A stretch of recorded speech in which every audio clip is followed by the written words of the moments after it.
अस्सलाम वालेकुम my dear students, उम्मीद है आप सब ठीक ठाक होंगे, खैरियत से होंगे। आज हम स्टार्ट करने जा रहे हैं फार्माकोग्नोसी का एक बहुत इंपॉर्टेंट चैप्टर का नाम है एक्सट्रैक्शन। एक्सट्रैक्शन का जो चैप्टर है ये बेसिकली आपके प्रैक्टिकल पॉइंट ऑफ व्यू से इंपॉर्टेंट है, बट अगर आप लास्ट ईयर के फार्मेसी टेक्नीशियन के पास पेपर्स उठा के देखेंगे तो उसमें आपको नज़र आएगा कि एक्सट्रैक्शन के चैप्टर से 2 बार सब्जेक्टिव का क्वेश्चन जो है वो आपसे पूछा जा चुका है। सो बुक के अंदर ये जो चैप्टर है ये थोड़ा डिटेल में लिखा गया है, बट हमने कोशिश की है कि हम इस चैप्टर को 3 पेजेस के ऊपर नोट्स की फॉर्म में कन्वर्ट करें, और अगर आपका पेपर में किसी भी तरह का सवाल आएगा तो इंशाल्लाह आप इन्हीं 3 पेजेस में से किसी भी तरह का अपना सब्जेक्टिव का पार्ट अटैम्प्ट कर सकेंगे। सो आपने इस टॉपिक को एक एक्सपेरिमेंट की तरह से समझना है, बहुत आसान सी चीज़ें हैं। सो स्टार्ट करते हैं। सबसे पहले हम बात करते हैं कि लफ्ज़ एक्सट्रैक्शन का मतलब क्या होता है। लफ्ज़ एक्सट्रैक्शन का मतलब होता है निकालना या अख़ज़ करना। अगर मेरे पास किसी भी तरह का कोई प्लांट मौजूद है और उस प्लांट के अंदर आपको पता है बहुत सारी चीज़ें मौजूद होती हैं, उसके अंदर ऑयल्स भी होते हैं, उसके अंदर शुगर्स भी होती हैं, उसके अंदर जो है वो आपके पास फिक्स्ड ऑयल्स भी होते हैं, उसके अंदर रेज़िन्स भी होते हैं, अल्कलाइड्स भी होते हैं। तो प्लांट्स के अंदर कुदरत ने बहुत सारी चीज़ें रखी हैं। अगर आप उस प्लांट के अंदर से किसी एक चीज़ को निकालना चाहते हैं और इस एक चीज़ को प्योर फॉर्म के अंदर हासिल करना चाहते हैं, फॉर एग्ज़ाम्पल मैं आपसे कहती हूँ कि ये प्लांट है, इस प्लांट के अंदर से मुझे शुगर्स को अलग करके दिखाएं, तो उस शुगर को अलग करने के लिए आप उस प्लांट के ऊपर जो प्रोसेस अप्लाई करेंगे, जो परफॉर्मेंस आप अप्लाई करेंगे, दैट इज़ कॉल्ड एक्सट्रैक्शन। सो एक ऐसा प्रोसेस जिसमें हम कंपाउंड्स को सेपरेट कर सकते हैं on the base of their solubility is called extraction. एक ऐसा अमल जिसमें हम किसी भी कंपाउंड के अंदर, कंपाउंड वो चीज़ होती है जो बहुत सारी चीज़ों का मिक्सचर होता है, उसको हम कंपाउंड कहते हैं। सो अगर हमारे पास कोई भी कंपाउंड मौजूद है और हम उस कंपाउंड के अंदर से मुख्तलिफ़ चीज़ों को अलग अलग करना चाहते हैं, किस बेस पर चीज़ें अलग होंगी, चीज़ें जो हैं वो अलग होती हैं कि वो किस चीज़ के अंदर हल होती हैं। आपके लिए जो की वर्ड है वो है सॉल्युबिलिटी। मुख्तलिफ़ चीज़ों को हम किसी भी कंपाउंड में से अलग कर सकते हैं उन चीज़ों की हल पजीरी की बेस पे। इस प्रोसेस को हम एक्सट्रैक्शन कहते हैं। अब जो आप चीज़ें अलग कर रहे हैं वो किसी ना किसी चीज़ के अंदर हल होनी चाहिए। सो आपने ये चीज़ याद रखनी है कि जब भी आपने एक्सट्रैक्शन करनी है, आपने एक्सट्रैक्शन के लिए किसी ना किसी तरह का कोई ना कोई लिक्विड यूज़ करना है। विदाउट लिक्विड हम एक्सट्रैक्शन का प्रोसेस नहीं कर सकते। सो वो लिक्विड जो हम एक्सट्रैक्शन के प्रोसेस में इस्तेमाल करते हैं उसको हम मेंस्ट्रुम कहते हैं। ये लिक्विड वाटर भी हो सकता है, ये लिक्विड जो है वो कोई अल्कोहल भी हो सकता है, या किसी और तरह का कोई भी लिक्विड आप इस्तेमाल कर सकते हैं। डिपेंड करता है कि आप किस तरह की ड्रग को एक्सट्रैक्ट करना चाहते हैं। तो जिस तरह की हमारी ड्रग होती है उसकी बेस पर हम उसका लिक्विड सेलेक्ट करते हैं। सो यहाँ पे जो कीवर्ड है वो है सॉल्युबिलिटी, कि एक्सट्रैक्शन किस बेस पे की जाती है। मुख्तलिफ जो कंपाउंड्स हैं या जो मुख्तलिफ कंपोनेंट्स हैं किसी भी ड्रग के अंदर, उनकी हल पजीरी की बेस पर अगर हम उनको अलग करते हैं तो इस अमल को हम एक्सट्रैक्शन कहते हैं। पहले मैंने 3 से 4 डेफिनेशंस लिखी हैं, आपको वो डेफिनेशंस आनी चाहिए। फर्स्ट डेफिनेशन है मेंस्ट्रुम। मेंस्ट्रुम का मैं आपको बता चुकी हूँ कि वो लिक्विड जो हम एक्सट्रैक्शन के प्रोसेस में यूज़ करते हैं उसको हम मेंस्ट्रुम कहते हैं। जब आप एक्सट्रैक्शन कर लेते हैं तो उसके बाद जो वेस्ट मटेरियल आपके पास बच जाता है उस वेस्ट मटेरियल को हम कहते हैं मार्क।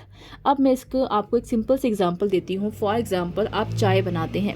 अब चाय बनाने के लिए हम क्या करते हैं, चाय बनाने के लिए हम पत्ती का इस्तेमाल करते हैं। अब पत्ती बेसिकली क्या है, पत्ती को आप समझे, पत्ती जो है वो हमारी किसी पौधे से हासिल होती है, तो वो बेसिकली एक ड्रग है, ठीक है, जिसके अंदर हमारे पास टी, जिसको आप टी कहते हैं, टी के अंदर थियोफाइलिन नामी एक केमिकल मौजूद होता है। या अगर आप कॉफ़ी बनाना चाहते हैं तो कॉफ़ी के अंदर एक केमिकल मौजूद होता है जिसको हम कैफ़ीन कहते हैं। सो जब भी हम पत्ती को या कॉफ़ी को पानी के अंदर डालते हैं तो पानी के अंदर वो जो केमिकल है कैफ़ीन या थियोफाइलिन वो निकलकर पानी के अंदर आ जाता है। उसके बाद जब हम चाय बनाते हैं तो जब हम पत्ती उस पानी के अंदर ऐड करते हैं तो थियोफाइलिन नामी केमिकल निकल के हमारे पानी के अंदर, दूध के अंदर मिक्स हो जाता है। उसके बाद जब चाय बन जाती है तो हम क्या करते हैं, उस चाय में से जो पत्ती होती है उसको हम छान लेते हैं। क्यों छान लेते हैं, क्योंकि हमें पत्ती के अंदर से जो खुशबू चाहिए थी, जो फ्लेवर चाहिए था, वो निकल के पानी के अंदर आ गया है।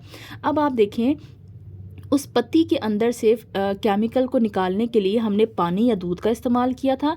उस पानी या दूध को हम क्या कहेंगे, क्योंकि वो लिक्विड है तो उसको हम कहेंगे कि हमने मेंस्ट्रुम का इस्तेमाल किया था। जब चाय बन गई तो उसको आप जब कप में शिफ्ट करते हैं तो फिर हम क्या करते हैं, छन्नी का इस्तेमाल करते हैं और छन्नी से हम चाय को छानते हैं। जो भी वेस्ट मटीरियल होता है वो हमारी छन्नी के ऊपर रह जाता है। तो वो जो वेस्ट मटीरियल हमारी छन्नी के ऊपर रह जाता है उसको हम क्या कहते हैं, मार्क कहते हैं। सो बेसिकली जब आप घर में टी बना रहे होते हैं या कॉफ़ी बना रहे होते हैं तो उसमें भी आप एक्सट्रैक्शन का प्रोसेस इस्तेमाल कर रहे होते हैं। ठीक हो गया। सो ये सिंपल सी एग्जांपल है एक्सट्रैक्शन की। जो लिक्विड यूज़ करते हैं उसको मेंस्ट्रुम कहते हैं। जो वेस्ट मटेरियल पीछे बच जाता है, जो इसकी हमें ज़रूरत नहीं होती, उसको हम मार्क कहते हैं। फिर दो टर्म्स आपकी बुक के अंदर मेंशन है कि व्हाट इज़ कम्युनिशन, और दूसरी टर्म आपके पास आती है इम्बिबिशन। कम्युनिशन का मतलब होता है किसी भी चीज़ के साइज़ को कम करना इज़ कॉल्ड कम्युनिशन। फॉर एग्ज़ाम्पल आपके पास जो पत्ती है अगर वो बहुत मोटे मोटे साइज़ में होगी तो उसको डिसॉल्व करना मुश्किल हो जाएगा। ठीक है, तो इसलिए हम क्या करते हैं, उस पौधे को छोटे छोटे पार्ट्स में डिवाइड करते हैं और पत्ती की शक्ल में उसको घर के अंदर लेकर आते हैं। इसी तरह से जब आप नमक लेते हैं तो जब पहाड़ों से नमक लाया जाता है तो वो नमक जो है वो बड़े बड़े पार्टिकल्स की शक्ल में होता है, लेकिन उसको घर तक पहुंचाने के लिए उसकी कम्युनिशन की जाती है और उसको बारीक बारीक ज़रात के अंदर कन्वर्ट किया जाता है। एक ऐसा अमल जिसमें आप किसी भी चीज़ के साइज़ को छोटा करते हैं उसको आप कम्युनिशन कहते हैं। कम्युनिशन करने का फ़ायदा क्या होता है, जब आप किसी भी चीज़ के साइज़ को छोटा कर देते हैं तो चीज़ का सरफेस एरिया जो है वो बढ़ जाता है। ठीक हो गया। तो सरफेस एरिया बढ़ जाता है, इसलिए हम उसके पार्टिकल के साइज़ को कम कर देते हैं ताकि हमें मिक्स करने में जो है वो आसानी हो। सेकंड जो आपके पास डेफिनेशन आती है that is called imbibition. Imbibition का मतलब होता है कि किसी भी ड्रग को गीला करना या उसको मॉइस्ट करना इज़ कॉल्ड इम्बिबिशन। सपोज़ करें आपके पास नमक है, नमक एक समझे आप ड्रग है, ठीक है, सॉल्ट है। अगर आप नमक के अंदर पानी डालते हैं तो उस अमल को आप क्या कहेंगे, आपने इम्बिबिशन की है। यानी कि आप क्या कर रहे हैं, ड्रग को अगर आप मॉइस्ट कर रहे हैं, गीला कर रहे हैं तो उसको आप इम्बिबिशन कहते हैं। इसी तरह से अगर आपके पास पत्ती मौजूद है और आप पत्ती के अंदर पानी डाल रहे हैं, उसको हल्का सा गीला कर रहे हैं पत्ती को, तो उसको भी हम क्या कहते हैं, इम्बिबिशन कहते हैं। ये 5 जो है वो डेफिनेशंस हैं जो कि आपसे एमसीक्यूज़ के अंदर पूछी जाती हैं। होपफुली आपकी ये डेफिनेशंस जो हैं वो क्लियर हो गई होंगी। अब हम बात करते हैं कि हमें एक्सट्रैक्शन की ज़रूरत क्यों पेश आती है। बेसिकली हमारे पास जो प्लांट्स हैं उनके अंदर बहुत सारे केमिकल्स होते हैं, उनके अंदर ग्लाइकोसाइड्स होते हैं, अल्कलाइड्स होते हैं, वोलाटाइल्स होते हैं, रेजिन्स होते हैं। ये सब के सब इंपॉर्टेंट चीज़ें हैं, ये सारे के सारे केमिकल्स हैं जिनसे हम दवाइयाँ बनाते हैं। जब मैं आगे आपको फार्माकोग्नोसी पढ़ाऊँगी तो उसमें हम इन तमाम चैप्टर्स को जो है वो डिस्कस करेंगे। ठीक है, अभी आपको सिर्फ इतना बता देते हैं कि जो ग्लाइकोसाइड्स होते हैं ये शुगर कंटेनिंग होते हैं, जो अल्कलाइड्स होते हैं ये नाइट्रोजन कंटेनिंग कंपाउंड्स होते हैं, जो वोलाटाइल ऑयल्स होते हैं ये वो चीज़ें होती हैं जो कि हवा के अंदर इवेपोरेट हो जाती हैं। ठीक हो गया।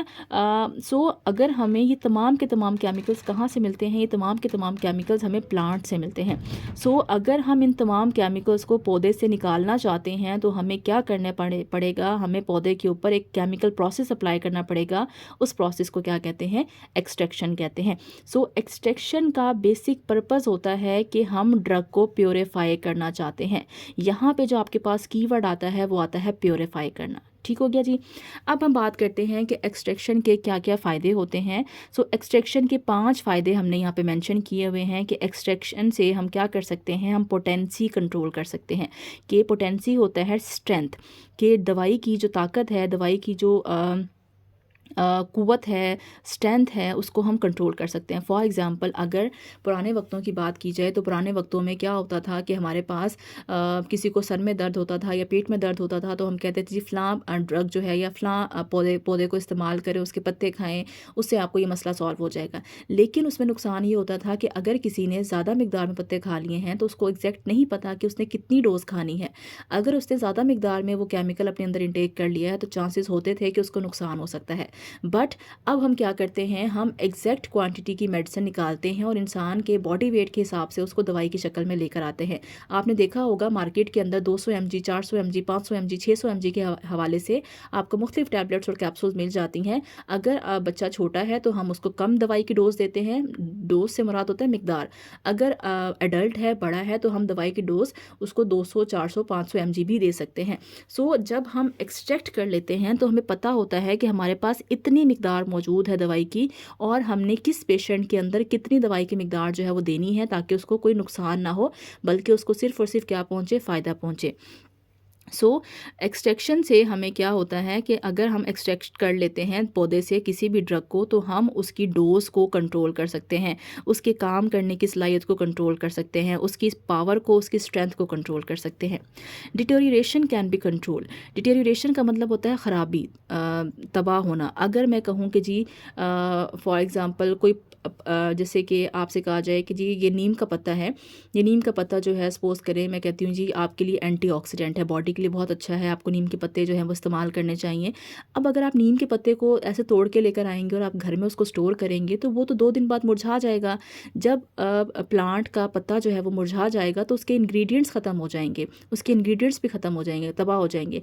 लेकिन अगर आप उसी प्लांट से, उसी पत्ते से अगर आप केमिकल्स को एक्सट्रैक्ट कर लेते हैं, तो एक्सट्रैक्ट करने के बाद हम उसको लंबे टाइम तक स्टोर कर सकते हैं।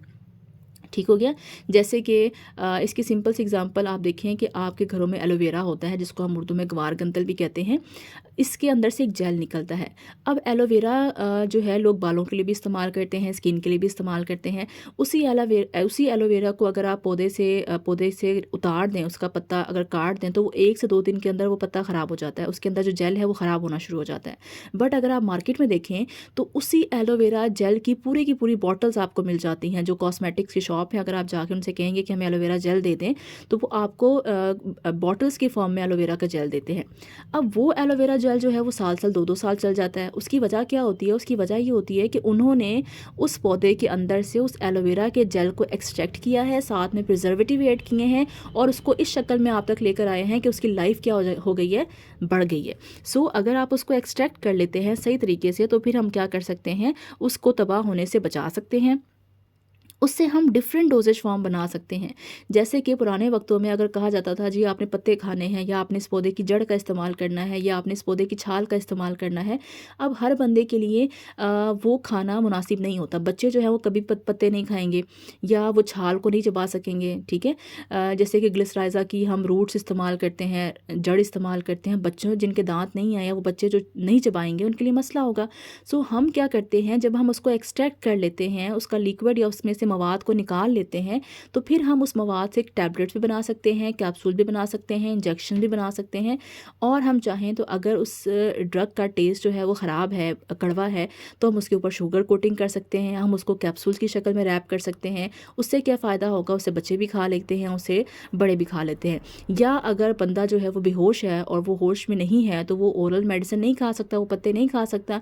हम क्या कर सकते हैं, उसमें से केमिकल को निकाल के इंजेक्शंस की फॉर्म में लेकर आ सकते हैं, और फिर उस इंजेक्शन को हम पेशेंट की बॉडी में डाल सकते हैं, हालांकि वो बेहोश है। सो आप मुख्तलिफ तरह की डोजेज फॉर्म बना सकते हैं और उससे पेशेंट को एंटरटेन कर सकते हैं। फिर आता है प्योरीफाइड ड्रग, जो है उसकी स्टेबिलिटी ज़्यादा होती है देन अनप्योरीफाइड ड्रग। अगर आप पौधे को एज सच इस्तेमाल करेंगे, तो उसके अंदर जो ड्रग है वो अनप्योरीफाइड फॉर्म में है, नाखालिस शक्ल में, उसमें जरासीम भी हैं, उसके अंदर और चीज़ें भी मिक्स हुई हुई हैं।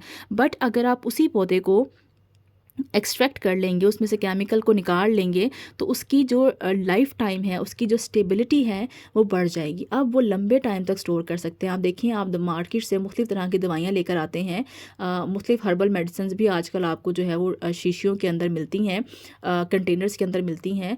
तो उनके अंदर भी पौधे ही इस्तेमाल हो रहे होते हैं, लेकिन उन्होंने उन पौधे के अंदर से जो केमिकल्स होते हैं उनको निकाला होता है, केमिकल प्रोसेस के ज़रिए से एक्सट्रैक्ट किया होता है, और फिर आपके पास दवाई की शक्ल में बेचा जाता है। अब उसके ऊपर जो एक्सपायरी डेट होती है वो 2 साल की भी होती है, 3 साल की भी होती है। तो प्रोडक्ट की जो स्टेबिलिटी होती है वो क्या हो जाती है, बढ़ जाती है। इसके बरक्स अगर हम सिंपल पौधा इस्तेमाल करना शुरू कर देंगे, तो पौधे की तो लाइफ 1 से 2 दिन होती है। जैसे ही हम पौधे से पत्ते को तोड़ेंगे या जड़ को तोड़ेंगे, तो दूसरे तीसरे दिन वो क्या हो जाएगी, ख़राब हो जाएगी। इसके साथ साथ एडवर्स ड्रग रिएक्शंस जो हैं वो कम हो जाते हैं। अगर मुझे पता होगा कि इस पौधे के अंदर ये केमिकल्स मौजूद हैं, और फॉर एग्जांपल मेरे पास किसी भी पौधे के पत्ते हैं और उस पत्ते के अंदर ग्लाइकोसाइड्स भी हैं, अल्कलॉइड्स भी हैं, वोलेटाइल भी हैं। अब पेशेंट को सिर्फ ग्लाइकोसाइड चाहिए। अगर मैं उसे कहूँगी कि आप ये पत्ता खा लें, तो उसके अंदर ग्लाइकोसाइड्स भी चले जाएंगे, अल्कलॉइड्स भी चले जाएंगे, वोलेटाइल ऑयल्स भी चले जाएंगे। अब बंदे को ना तो वोलेटाइल ऑयल चाहिए थे, ना ही उसको अल्कलॉइड्स चाहिए थे। उसकी तो रिक्वायरमेंट थी कि सिर्फ उसको ग्लाइकोसाइड्स चाहिए। सो जब हम एक्सट्रैक्शन करते हैं तो हम पौधे से अपनी मर्ज़ी की चीज़ निकालते हैं। जब हम उसे अपनी मर्ज़ी की चीज़ निकालते हैं और पेशेंट को देते हैं तो पेशेंट के ऊपर जो नुकसानात हैं बाकी गैर ज़रूरी चीज़ें इस्तेमाल करने से, वो नुकसानात क्या हो जाते हैं, कम हो जाते हैं। सो ये कुछ एडवांटेजेस थे, होपफुली आपको समझ आ गए होंगे। अब हम बात करते हैं थ्योरी ऑफ एक्सट्रैक्शन की, कि जब भी थ्योरी ऑफ एक्सट्रैक्शन से मुराद है कि जब हम एक्सट्रैक्शन करते हैं तो क्या क्या स्टेप्स हमें यूज़ करने पड़ते हैं। सबसे पहले आपने जब भी कोई ड्रग लेनी है, जब भी किसी पौधे से कोई पौधे को आपने लेना है, तो कोशिश करेंगे कि पौधे के साइज़ को हम क्या कर लेंगे, छोटा कर लेंगे, ताकि जब भी आप किसी छोटी चीज़ को, किसी भी चीज़ के साइज़ को छोटा कर लेते हैं तो उसको गीला करना जो है वो हमारे लिए आसान हो जाता है। सबसे पहले तो हम क्या करेंगे, साइज़ रिडक्शन करेंगे। साइज़ रिडक्शन को हम क्या कहते हैं, कम्युनिशन कहते हैं। उसके बाद हम एक प्रॉपर लिक्विड सेलेक्ट करेंगे कि हमने इस ड्रग को किस लिक्विड के अंदर भिगोना है। अगर ड्रग का साइज़ बड़ा होगा तो ज़ाहिर है उसको भिगोने में टाइम लगेगा, वो देर से हमें केमिकल इंग्रेडिएंट मिलेगा। अगर हमने ड्रग के साइज़ को छोटा-छोटा किया हुआ होगा तो वो जल्दी से भीग जाएगी। फिर हमने लिक्विड या मेंस्ट्रुम सेलेक्ट करना है। उसके बाद हमने अपनी ड्रग को उस मेंस्ट्रुम के अंदर पेनिट्रेट कर देना है, यानी कि भिगो देना है।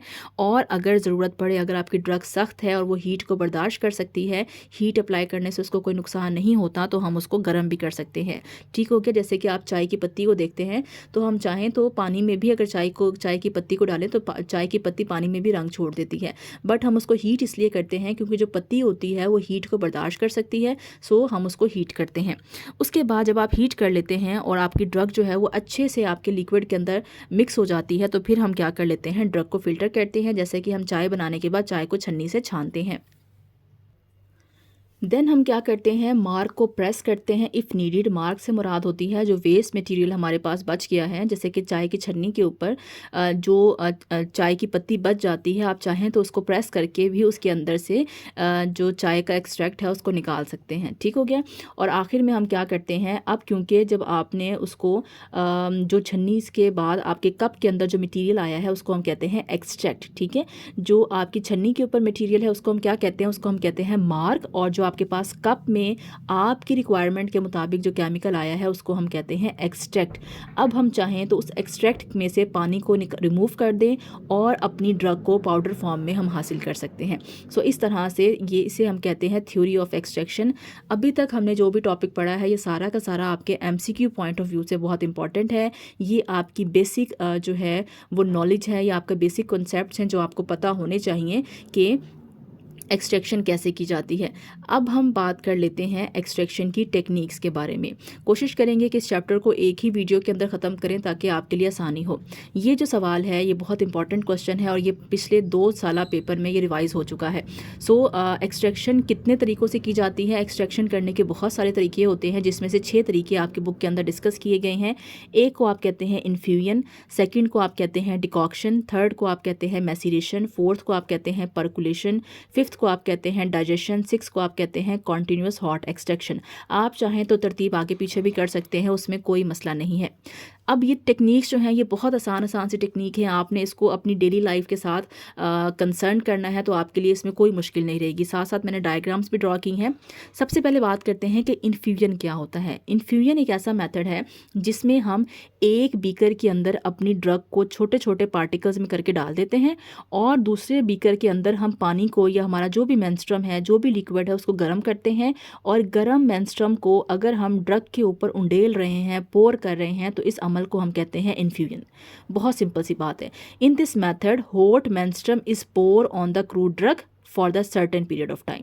हम क्या करते हैं, ड्रग लेते हैं, उसके ऊपर गर्म मेंस्ट्रुम को उंडेल देते हैं और मेंस्ट्रुम डालने के बाद हम ड्रग को ढक के रख देते हैं और इसको कुछ दिनों के लिए छोड़ देते हैं।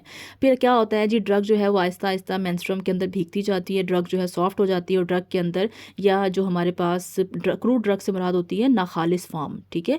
क्रूड ड्रग का मतलब होता है नाखालिस शक्ल, यानी पौधे के सपोज करें आपने पत्ते ले लिए हैं या आपने पौधे की जड़ ले ली है, उसको हम क्रूड ड्रग कहते हैं। सही हो गया। आपने गर्म लिक्विड उसके ऊपर डाल दिया है और आपने उसको ढक के कुछ दिनों के लिए छोड़ दिया है।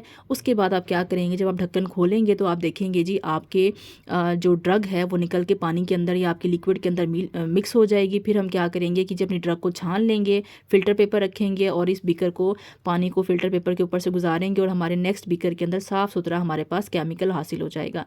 इस प्रोसेस को हम कहते हैं इन्फ्यूजन। इसको अगर हम सिंपल समझें तो आप इसको ऐसे समझें कि आप क्या करते हैं जी, जैसे हम चावल भिगोते हैं तो हमारे पास जो चावल है, आप समझे चावल के अंदर क्या होती है, ड्रग के तौर पर चावल के अंदर स्टार्च होती है। वो जो वाइट वाइट पानी निकलता है चावल के अंदर से, वो बेसिकली स्टार्च होता है। स्टार्च एक शुगर है या वो कार्बोहाइड्रेट है।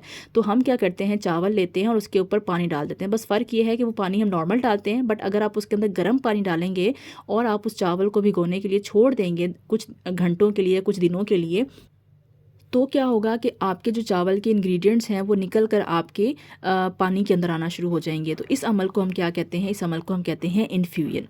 फिर आता है सेकंड प्रोसेस, जिसको आप कहते हैं डिकॉक्शन। डिकॉक्शन क्या प्रोसेस है, एक ऐसा अमल जिसमें हम जो हमारी नाखालिस ड्रग है उसको और मेंस्ट्रुम को इकट्ठा एक ही बीकर में डालते हैं और उनको हीट कर देते हैं। तो अगर आप ड्रग को और लिक्विड को इकट्ठा मिला के बॉईल कर रहे हैं तो इस अमल को हम क्या कहते हैं, इस अमल को हम डिकॉक्शन कहते हैं। सिंपल सी बात है।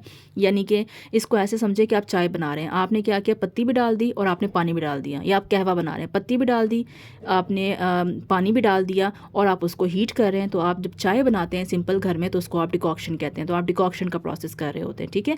फिर हम क्या करते हैं कि जब हमारी चाय बन जाती है तो हम इसको छान लेते हैं। जो मार्क होता है वो हमारा फिल्टर पेपर के ऊपर आ जाता है, छन्नी के ऊपर आ जाता है, और हमारा जो कप होता है, जो हमारा नेक्स्ट कंटेनर होता है, उसके अंदर हमारे पास फ़िल्टर हासिल हो जाता है, जिसको हम एक्सट्रैक्ट कहते हैं। तीसरी स्टेप हमारे पास आता है मैसीरेशन।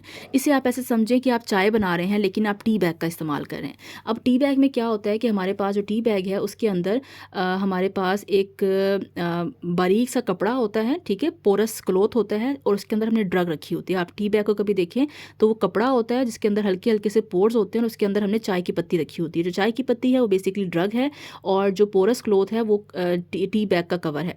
सही हो गया। अब हम क्या करते हैं, हम उस टी बैग को लेते हैं और अपने कप के अंदर हम उसको क्या करते हैं, हिलाते हैं, पोर करते हैं, छोड़ देते हैं। तो उससे क्या होता है कि जो हमारी ड्रग के केमिकल्स होते हैं वो निकल के कहाँ आना शुरू हो जाते हैं, हमारे पानी के अंदर आना शुरू हो जाते हैं।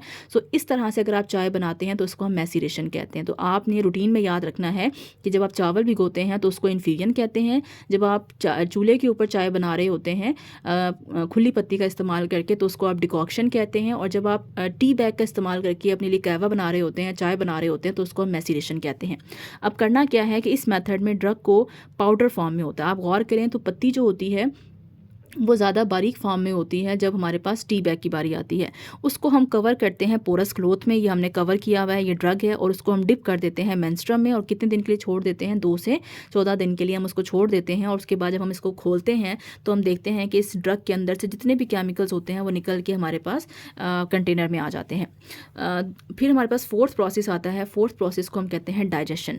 डाइजेशन और मैसीरेशन ऑलमोस्ट सेम है। फ़र्क सिर्फ ये है कि इसमें हम क्या कर रहे थे, इसमें हमने मेंस्ट्रुम लिक्विड लिया था और हमने ड्रग को इस तरह से पैक करके इसके अंदर छोड़ दिया था, लेकिन हमने हीट नहीं किया था। अगर हम नीचे हीट लगा दें, चूल्हा जला दें, हल्का सा जेंटल हीट कर दें, तो जब आपने इसको हीट करना शुरू कर दिया तो इसको हम क्या कहेंगे, डाइजेशन कहेंगे। यानी कि कुछ लोग ऐसे भी होते हैं जो कहते हैं जी हमें टी बैग वाली चाय ही पीनी है लेकिन हमें चूल्हे पे पकी हुई होनी चाहिए। सो अगर आप टी बैग वाली चाय बना रहे हैं और कप में बना रहे हैं तो उसको आप मैसीरेशन कहेंगे। अगर आप टी बैग वाली चाय बना रहे हैं और साथ में आप उसको चूल्हे पे इस्तेमाल कर रहे हैं, चूल्हा यूज़ कर रहे हैं उसके लिए, तो उसको हम क्या कहेंगे, डाइजेशन कहेंगे। आई होप ये बहुत सिंपल हो गया होगा आपके लिए। So maceration in the presence of gentle heat is called digestion. ठीक हो गया। चावल का भिगोना इन्फ्यूजन, सिंपल टी बनाना चूल्हे के ऊपर डिकॉक्शन, टी बैग की चाय अगर आप कप में बना रहे हैं मैसीरेशन, टी बैग वाली चाय अगर आप बना रहे हैं चूल्हे के ऊपर तो उसको आप डाइजेशन कहते हैं। ठीक है।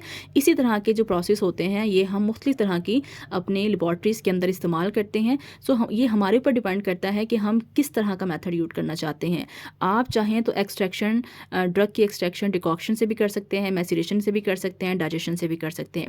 अब आप गौर करें, 2 मेथड ऐसे हैं जिसके अंदर हीट का इस्तेमाल हो रहा है, 2 मेथड ऐसे हैं जिसके अंदर हीट का इस्तेमाल नहीं हो रहा। सो हमने कौन सा मेथड चूज़ करना है ये डिपेंड करता है हमारी ड्रग के ऊपर। अगर हमारी ड्रग हीट को बर्दाश्त कर सकती है तो हम डिकॉक्शन के ज़रिए से भी उसको अलग कर सकते हैं, हम डाइजेशन के ज़रिए से भी उसको एक्सट्रैक्ट कर सकते हैं। अगर हमारी ड्रग सेंसिटिव है और वो हीट बर्दाश्त नहीं कर सकती तो फिर ये दोनों प्रोसेस हम यूज़ नहीं कर सकते। या तो हमें मैसीरेशन के ज़रिए से एक्सट्रैक्ट करना पड़ेगा या हमें इन्फ्यूजन के ज़रिए से एक्सट्रैक्शन का प्रोसेस करना पड़ेगा। सेकेंड लास्ट जो हमारे पास आता है method, that is called percolation. ये जो मेथड हैं ये आम रूटीन के मेथड हैं जो हम घरों में भी इस्तेमाल करते हैं। अब ये जो लास्ट दो मेथड हैं ये ख़ास किस्म के ऑपरेटर्स भी किए जाते हैं। परकुलेशन के मेथड को करने के लिए हमें कॉलम शेप ऑपरेटर्स चाहिए होता है जिसको हम परकुलेटर कहते हैं। ये परकुलेटर ओपन भी होता है और ये परकुलेटर क्लोज भी होता है। ठीक है, आगे मैं आपको इसकी डायग्राम भी दिखाऊंगी।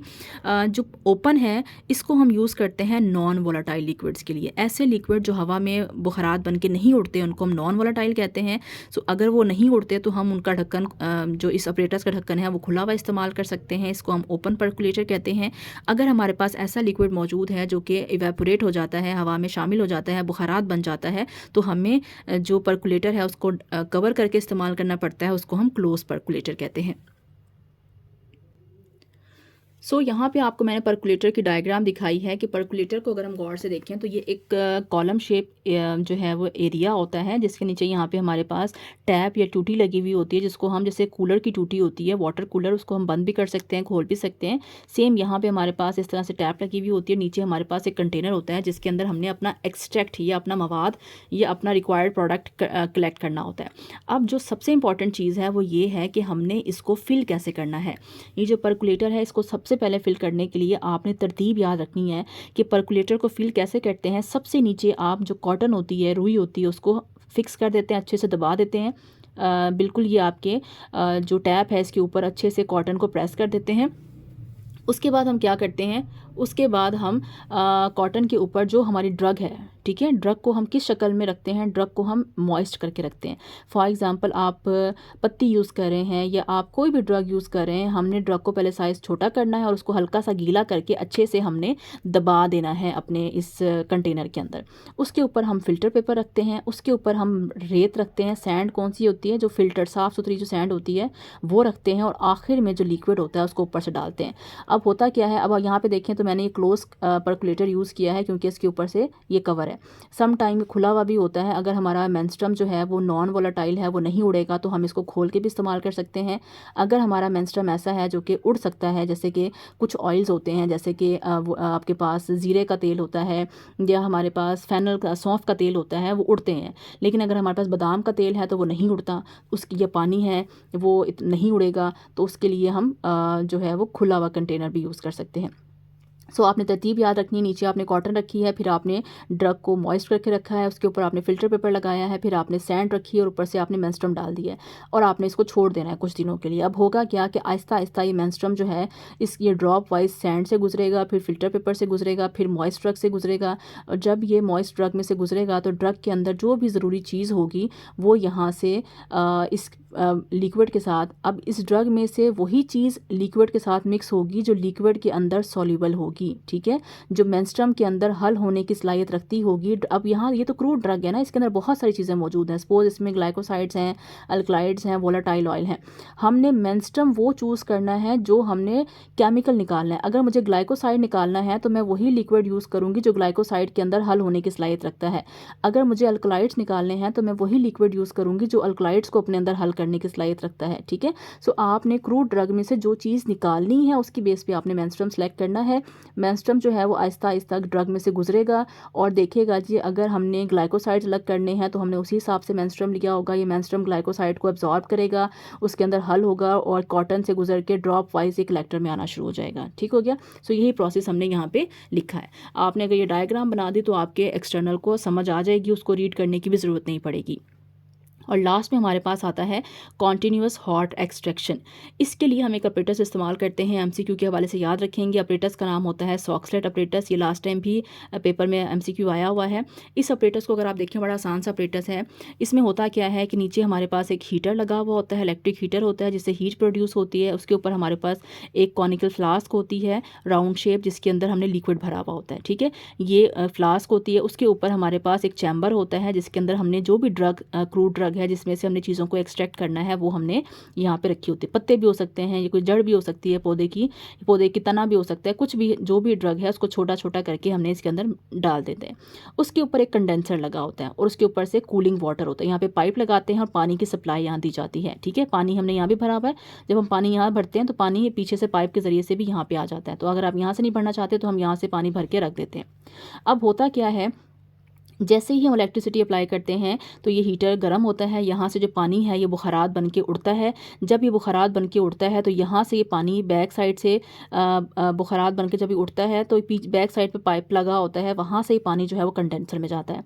कंडेंसर का मतलब ये होता है कि वो कंडेंसर एक ऐसी चीज़ होती है जो कि बुखारात को वापस लिक्विड के अंदर कन्वर्ट करती है। पहले ये पानी ठंडा था, जब ये गर्म हुआ तो ये बुखारात बन के ऊपर उठा, ये कंडेंसर के पास गया। कंडेंसर क्या करेगा, इसको दोबारा से बुखारात को या स्टीम को वापस से गर्म ड्रॉपलेट्स के अंदर, पानी के कतरों के अंदर कन्वर्ट करेगा।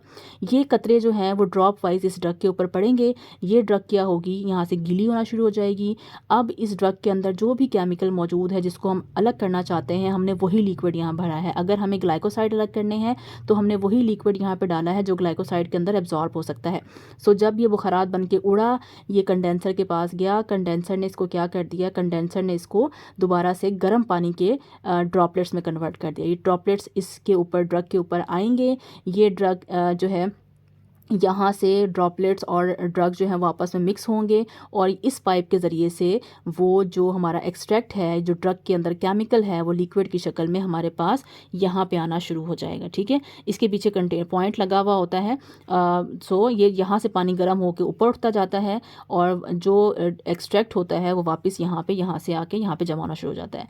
फिर हम जो भी लिक्विड होगा वो यहाँ पे जाके जमा होना शुरू हो जाएगा, ड्रग भी यहाँ आ जाएगी। अब जब हीट अप्लाई होगी तो ड्रग यहीं पर रहेगी, पानी ऊपर उठेगा, पानी ऊपर उठेगा, दोबारा कंडेंसर में जाएगा। कंडेंसर क्या करेगा, उसको दोबारा से गर्म लिक्विड में कन्वर्ट करेगा। लिक्विड दोबारा से ड्रग के ऊपर आएगा और ये मज़ीद केमिकल निकल के इसके ज़रिए से यहाँ पे आ जाएगा। अब केमिकल यहाँ पे सेव हो जाएगा, फिर जो पानी बचा हुआ है वो दोबारा से ऊपर उठेगा और ये प्रोसेस जो है वो चलता रहेगा। सो इसमें क्या करते हैं, ड्रग को इनक्लोज किया जाता है एक चैम्बर के अंदर और मेंस्ट्रुम को लोअर फ्लास्क में रखा जाता है। कंडेंसर जो है वो अपर पोर्शन में लगा हुआ होता है। जब हम हीट अप्लाई करते हैं तो मेंस्ट्रुम किस में कन्वर्ट हो जाता है, मेंस्ट्रुम कन्वर्ट हो जाता है वेपर्स के अंदर। ये वेपर्स जो हैं वो कंडेंस होते हैं किसके ज़रिए से, कंडेंसर के ज़रिए से। कंडेंस होने का मतलब होता है गर्म पानी के अंदर या गर्म वाटर ड्रॉपलेट के अंदर कन्वर्ट होते हैं। जब वाटर ड्रॉपलेट्स में कन्वर्ट होता है तो ड्रॉप्स ऑफ मेंस्ट्रुम जो है वो आके ड्रग के ऊपर गिरते हैं और प्योरीफाई एक्सट्रैक्ट जो है वो हमें हासिल हो जाता है। कहाँ से, कलेक्शन पॉइंट से। फिर हम क्या करते हैं, अब हमारे पास इस चैम्बर के अंदर पानी भी है और इस चैम्बर के अंदर हमारे पास ड्रग भी है। हम क्या करते हैं, पानी को इसमें से निकालते हैं, पानी को सन ड्राई करते हैं, पानी इवेपोरेट हो जाता है और नीचे हमारे पास ड्रग बच जाती है। उस ड्रग को फिर हम ड्राई करके मुख्तलिफ तरह की दवाइयों के अंदर इस्तेमाल कर सकते हैं। सो ये थे जी आपके पास एक्सट्रैक्शन की टेक्निक। आप कोशिश करिएगा कि इसकी डायग्राम्स भी आप ड्रॉ करें और साथ साथ जो मैंने लिखा है, आप अगर इतना भी लिख देते हैं तो भी आपका एक्सट्रैक्शन का पूरा सवाल जो है वो अटैम्प्ट हो जाता है। सबसे इम्पॉर्टेंट सवाल ये था। अब बात करते हैं कि अगर हमारे पास सवाल आ जाए कि right a note on infusion, तो हमने तो बस इन्फ्यूजन की डेफिनेशन पढ़ी हुई है। या हमारे पास सवाल आ जाए right a note on percolation, तो हमने तो बस परकुलेशन की डेफिनेशन पढ़ी हुई है। इसी तरह से हमने सिर्फ डिकॉक्शन की डेफिनेशन पढ़ी हुई है। या हमारे पास सवाल आ जाए right a note on digestion, तो हमने तो बस डाइजेशन की एग्जाम्पल पढ़ी हुई है या डेफिनेशन पढ़ी हुई है। सो हमने उसको कैसे पेपर में अटैम्प्ट करना है। आप क्या करेंगे, आपके पास कोई भी सवाल आ जाए, सपोज आपके पास सवाल आ गया है write are detail note on infusion, या आपके पास सवाल आ गया है write are detail note on continuous hot extraction, या आपके पास सवाल आ गया है write are detail note on digestion. आप क्या करेंगे, सबसे पहले आप डिफाइन करेंगे एक्सट्रैक्शन को। मैं ऑलरेडी डिफाइन कर चुकी हूँ, वहाँ से एक्सट्रैक्शन की डेफिनेशन उठाएंगे, मेंस्ट्रुम की डेफिनेशन उठाएंगे, वो लिख देंगे, मार्क की डेफिनेशन उठाएंगे, वो लिख देंगे। उसके बाद आप लिखेंगे अपरेटस रिक्वायर्ड, कि हमने इस प्रैक्टिकल को परफॉर्म करने के लिए कौन सा अपरेटस यूज़ करना है। जैसे कि यहाँ पे आपको लिखा हुआ है अपरेटस में आप लिख देंगे हीटर चाहिए, कॉनिकल फ्लास्क चाहिए, हमें कंडेंसर चाहिए, पाइप्स चाहिए, इसमें हम लिख देंगे कलेक्टर चाहिए, कॉटन चाहिए, कॉनिकल कॉलम चाहिए, ठीक है, हमें सैंड चाहिए, फ़िल्टर पेपर चाहिए, मेंस्ट्रुम चाहिए। इसी तरह से हम इन्फ्यूजन में लिख देंगे हमें बीकर चाहिए, मेंस्ट्रुम चाहिए, हीट चाहिए। तो जो भी ऑपरेटर्स आप डायग्राम अगर आपने पढ़ी हुई होगी आपको पता होगा, उसमें से 3 से 4, अगर आप 3 भी लिख देंगे तो भी बहुत है, ऑपरेटर्स के नाम लिख देंगे। देन आपके पास जो भी मेथड आया है, फॉर एग्जांपल इन्फ्यूजन आया है तो इन्फ्यूजन की डेफिनेशन लिख देंगे बस। अगर डिकॉक्शन आया है, डिकॉक्शन की डेफिनेशन लिख देंगे बस। उसके बाद उसकी डायग्राम बना देंगे और आखिर में जो हमने स्टार्टिंग में एडवांटेजेस पढ़े थे एक्सट्रैक्शन के, वो आप लिख देंगे। ठीक है। सो किसी भी तरह का इन 6 जो आपके सवाल हैं, जो 6 टेक्निक्स हैं, उनमें से अगर कोई भी लॉन्ग क्वेश्चन आपके पास आ जाता है तो आपने ये तरतीब रखनी है। सबसे पहले एक्सट्रैक्शन को डिफ़ाइन, देन मेंस्ट्रुम को डिफ़ाइन, देन मार्क को डिफ़ाइन, देन अपरेटस बता दें, जो भी प्रोसेस आया है उसकी डेफिनेशन लिखाएं, उसकी डायग्राम बना दें और आखिर में एक्सट्रैक्शन के 3 से 4 एडवांटेजेस लिख दें। ये जब आप लिखेंगे तो ये आपका तकरीबन 1.5 पेज कवर कर जाएगा। सही हो गया। और ये मोर देन इनफ है। इसमें से 5 में से 4.5 नंबर आपको कोई भी आसानी से दे देगा। ठीक है। सो आपको एक्स्ट्रा कुछ भी याद करने की ज़रूरत नहीं पड़ेगी। जो थोड़ी सी चीज़ एक्स्ट्रा इसमें रह गई है वो ये था कि जो हमने मैसरेशन का प्रोसेस पढ़ा था, जिसमें हमने पढ़ा था कि जी हम टी बैग जो है वो यूज़ करते हैं और हम उसमें ड्रग को जो है वो पैक करके इस्तेमाल करते हैं। तो उसमें आपकी बुक के अंदर लिखा हुआ है कि हम मैसरेशन जो है वो सिंगल भी कर सकते हैं, डबल मैसरेशन भी कर सकते हैं, ट्रिपल मैसरेशन भी कर सकते हैं। उसमें कोई रॉकेट साइंस नहीं है। वो सिंपल सी बात ये है कि अगर आपके पास एक टी बैग है और आपके घर में 3 मेहमान आ गए हैं, सो आप क्या करेंगे कि आप पहले उस टी बैग को कप नंबर 1 में डिप करेंगे। ठीक है। उसे हम कहेंगे सिंगल मैसरेशन। अब आप अगर उसी टी बैग को निकाल के कप नंबर 2 में शिफ्ट कर देंगे तो उसी टी बैग से या उसी ड्रग से, उसी पोरस क्लोथ के अंदर जो ड्रग है उससे हम दूसरे कप में भी केमिकल को एक्सट्रैक्ट कर रहे हैं। सो जब आपने उसको दूसरे कप में डाला, कुछ जो पत्ती का कलर है वो सेकंड कप में भी आएगा, उसको हम कहेंगे डबल मैसरेशन। और अगर आप उसी टी बैग को उठा के कप नंबर 3 में डालते हैं और उसे तीसरे कप की भी चाय बनाने की कोशिश करते हैं तो कुछ ना कुछ ड्रग का कलर, कुछ ना कुछ ड्रग का टेस्ट निकल के आपके तीसरे कप में भी आएगा। उससे हम कहते हैं ट्रिपल मैसरेशन। सो ये बड़ा आसान सा कंसेप्ट है। अगर आपसे वाइवा में पूछ भी लिया जाए तो आपको पता होना चाहिए कि एक ऐसा अमल जिसमें हम एक ही ड्रग को पहले एक लिक्विड के अंदर मिक्स करते हैं, फिर उसी ड्रग को निकाल के, क्योंकि वो कपड़े में होती है, उसी ड्रग को निकाल के हम एक नए लिक्विड में मिक्स करते हैं तो उसको डबल कह देते हैं। जब आप उसी ड्रग को निकाल के एक तीसरे लिक्विड के अंदर डालते हैं तो उसको आप ट्रिपल मैसरेशन कहते हैं। आई होप ये लेक्चर आपको समझ आया होगा। इन 3 पेज से आपकी पूरा एक्सट्रैक्शन का टॉपिक जो है वो कवर हो गया होगा। फिर भी अगर आपको समझ नहीं आ रहा और आपको लगता है कि आप इस मेथड को प्रॉपर नहीं लिख सकते तो आप मुझे ज़रूर बताएं। मैं कोशिश करूँगी कि मैं हर मेथड को नोट्स की फॉर्म में जो है वो आपको राइट डाउन कर दूं ताकि आपको याद करने में आसानी हो और आपका पेपर जो है वो बहुत अच्छा हो जाए। सो कोई भी सवाल है तो आप मुझसे ज़रूर पूछें। वीडियो पसंद आई है तो प्लीज़ वीडियो को लाइक करें, चैनल को सब्सक्राइब करें और अपने फ्रेंड्स में इसको ज़रूर शेयर करें। बहुत शुक्रिया आप सबका। Thank you so much. अल्लाह हाफ़िज़।